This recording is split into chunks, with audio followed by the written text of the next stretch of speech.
What's up, everyone, and welcome to our channel. Today, we're gonna learn how to remove a bank account in QuickBooks Online. Whether you've switched banks or no longer need a particular account connected, QuickBooks makes it easy to manage your financial information. But before we dive in, make sure you've hit that subscribe button below and ring the notification bell so you never miss an update. Now, removing unused or unnecessary bank account helps keep your QuickBooks Online account clean and really organized, It reduces clutter and makes it easier to manage your active accounts.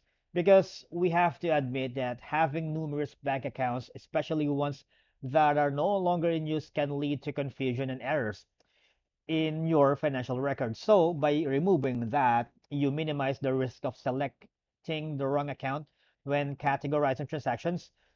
Fewer accounts means more accurate financial reports. With only active and relevant accounts in your QuickBooks Online, your balance sheets, income statements, and other reports will provide a more accurate picture of your business's financial health. So in turn, bank reconciliation is a critical financial task. So removing inactive accounts simplifies the reconciliation process, making it quicker and less prone to errors. All right.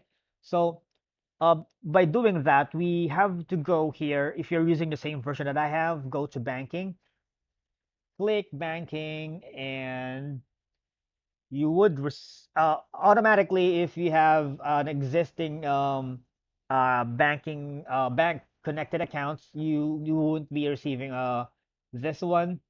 But in our case, since this is for training purposes only, we can no longer proceed. But um if your business undergoes a financial audit, having only the essential bank accounts linked in QuickBooks Online makes it easier to provide accurate financial records to auditors. So again, by removing unused ones, you save time and can allocate resources more efficiently to other aspects of your business. And just like that,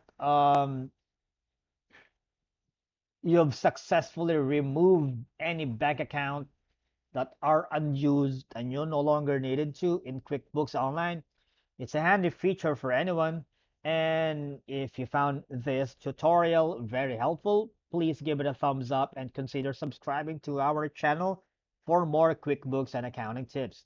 If you have any questions, don't hesitate and don't be shy to let me know.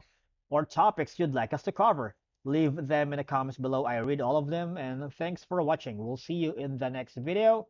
Happy bookkeeping.